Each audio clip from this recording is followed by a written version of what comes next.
ahora mismo y que tienes muchos proyectos entre manos y además para ayudarnos a todos en estos momentos que estamos viviendo. Y bueno, pues me gustaría lo primero que hablaros un poco sobre cómo hemos titulado, ¿no?, a esta entrevista de lo que estábamos hablando, ¿no?, que es cómo aprender a relacionarnos desde la autenticidad, ¿no? Y bueno, pues me gustaría que nos contaras un poco más el porqué de este titular, ¿no? Sí, además que es como algo muy llamativo y me preguntaba gente, pero bueno, ¿qué es la autenticidad, no? Yo creo que es como lo primero que llama la atención. Pues para mí la autenticidad es ser nosotros, las personas, nosotros, los que gestionamos qué información trasladamos al exterior y no que nuestros miedos nos produzcan unas máscaras que dificulten que nos estemos relacionando con esa transparencia. Y partiendo de ahí, lo que hay detrás es cómo me relaciono conmigo mismo. ¿Me engaño o no me engaño? ¿Me pongo máscaras o no me pongo máscaras a la hora de hablar conmigo mismo, a la hora de entenderme, ¿no?, a la hora de saber por qué me comporto de una manera o de otra?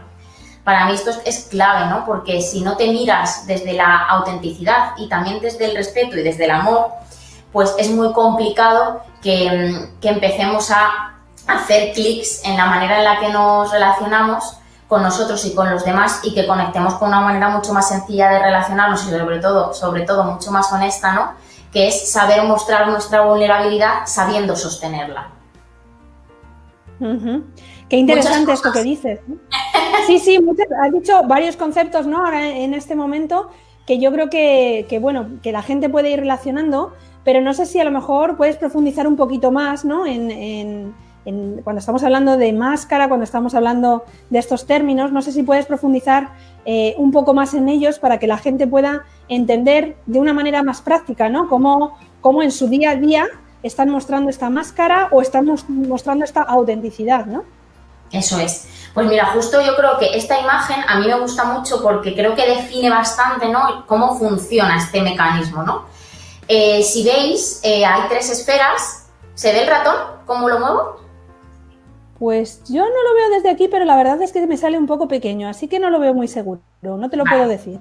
Vale, bueno, yo lo voy diciendo de todas maneras. Puedes decirlo por los colores, a lo mejor. Vale, ok, buena idea. Vale, pues si veis, la pregunta es, ¿eres auténtico?, ¿no? Para mí esta pregunta me la he hecho muchas veces cuando me he dado cuenta que me comportaba de manera diferente con los demás o cuando tenía miedo, ¿no? Entonces no estaba siendo auténtica, pero sobre todo auténtica conmigo misma. Entonces este mecanismo no es más que un mecanismo para entender cómo funcionamos y sobre todo para empezar a implementar herramientas que me permitan poner al servicio la parte de personajes y la parte de ego al servicio de mi esencia, ¿no? Y no que sean los personajes los que, yo siempre digo, los que manejen mi vida y al final la conviertan en un teatro, ¿no? Esto es como un poco a grandes rasgos cómo funciona. Yo esto lo explico como que nacemos muy naranjitas y sí, entonces tenemos unas características de nuestra esencia, ¿no?, que es la parte que está naranja, muy a flor de piel. De hecho, cuando vemos a niños muy pequeñitos los vemos en pura esencia, ¿no? Pero la realidad es que ya nos empiezan a pasar cosas, entonces empezamos a tener una historia personal y con eso empiezan a salirnos, empezamos a sufrir pues heridas de infancia, empiezan a aparecer cosas como la comparación, que empiezan a hacernos sentir que somos débiles. Cuando empezamos a hacernos pupa, ¿no?, de esta manera, es cuando empezamos a generar esas creencias sobre nosotros mismos, es decir, soy débil, soy víctima, no soy capaz de, no valgo para, ¿no? Esas son creencias muy limitantes que tienen que ver con nuestro ego. Creencias como soy rígido, como soy exigente, todas esas creencias lo que hacen realmente es formar como una capa, que es la parte azulita, una capa alrededor de nuestra esencia que dificulta que nos podamos mostrar desde ahí. Entonces tenemos la joya de la corona, que es la mentira personal, que es la creencia más limitante que tenemos sobre nosotros mismos. ¿Qué ocurre? Que esas creencias nuestra mente no puede soportar que los demás las vean. No puede soportar que los demás vean pues que tenemos según qué creencias de inferioridad, según qué creencias de debilidad, lo que la mente entiende como debilidad, que como he dicho antes no es debilidad, sino que es vulnerabilidad. Entonces, para protegernos, y yo siempre digo, es la protección de la supervivencia, no de la felicidad, no de la vida, ¿no? Pues para protegernos lo que creamos son personajes, que es justo esta capita morada que tenemos alrededor.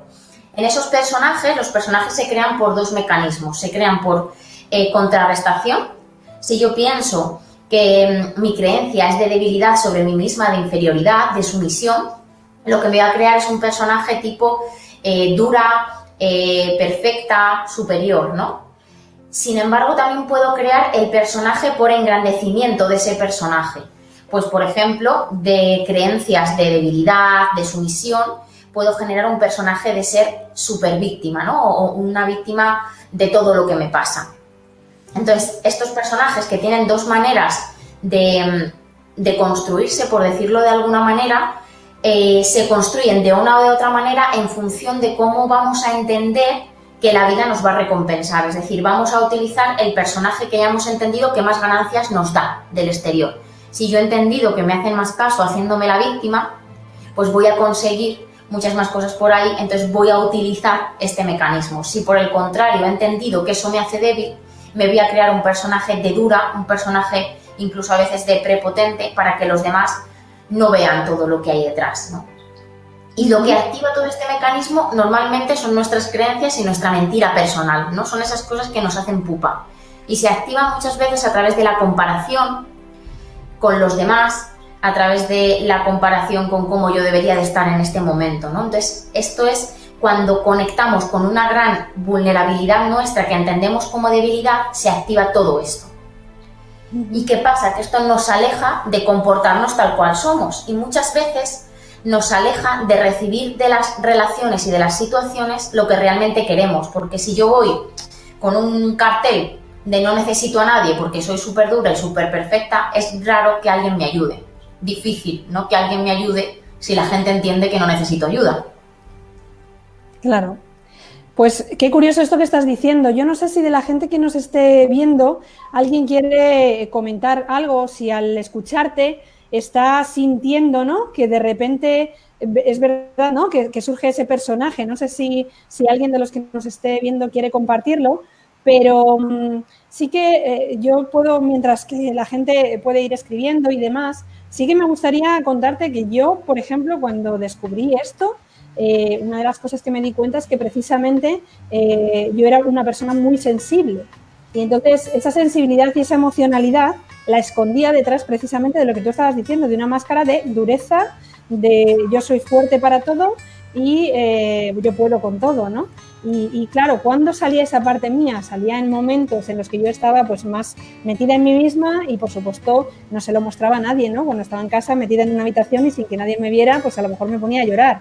Entonces, bueno, qué curioso es esto, ¿verdad? Cuando descubres que eres de una manera, ¿no?, esa autenticidad y que por otro lado, afuera estás dando una imagen diferente.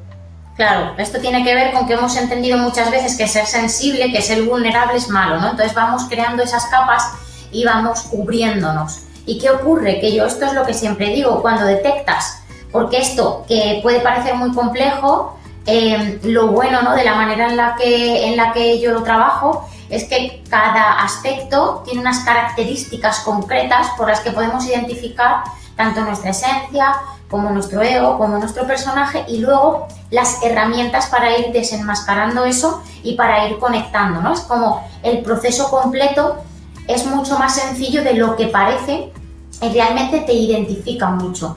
Porque la realidad es que ahí donde hemos querido ocultar es donde está nuestro mayor potencial. Entonces, es como muy curioso, ¿no?, que nuestros dones y nuestra vocación y nuestra misión tiene mucho que ver con la esencia, que a su vez tiene mucho que ver con las emociones que traemos, ¿no?, que traemos de base o las emociones a las que estamos más conectados o las que tenemos bloqueados, ¿no?, que esto ya es como una de las herramientas que se utiliza para desbloquear todo esto. Hay que ir a muchos planos, porque al final esto afecta a muchos planos. No es solamente identificar las características, sino que es sobre todo identificar qué me activa todo el mecanismo. Siempre hay algo que pasa en el exterior que me activa todo lo demás. Por ejemplo, ¿no?, yo pongo el ejemplo de la comparación, porque es uno de los mecanismos más potentes. Yo entro a trabajar en un sitio nuevo, me comparo con los demás y como me da miedo aceptar que necesito ayuda, aceptar que no sé según qué cosas, me pongo el personaje. Y esto que no es tan doloroso, hay en situaciones que ocurre de gran dolor, ¿no? De que conecto con una herida muy grande, como no puedo afrontarla, bloqueo de esa manera. Y al bloquear, obstaculizo todo lo demás. Es como, yo es que siempre digo, ¿no? Que es una manera de autoengañarte. ¿Y qué pasa? Que normalmente esto funciona en automático, ¿no? Yo digo que es como las emociones. O las gestionas tú o te gestionan ellas. Claro, sí, totalmente, te llevan. Completamente. Entonces yo digo que esto es como aprende a detectar cuándo va a venir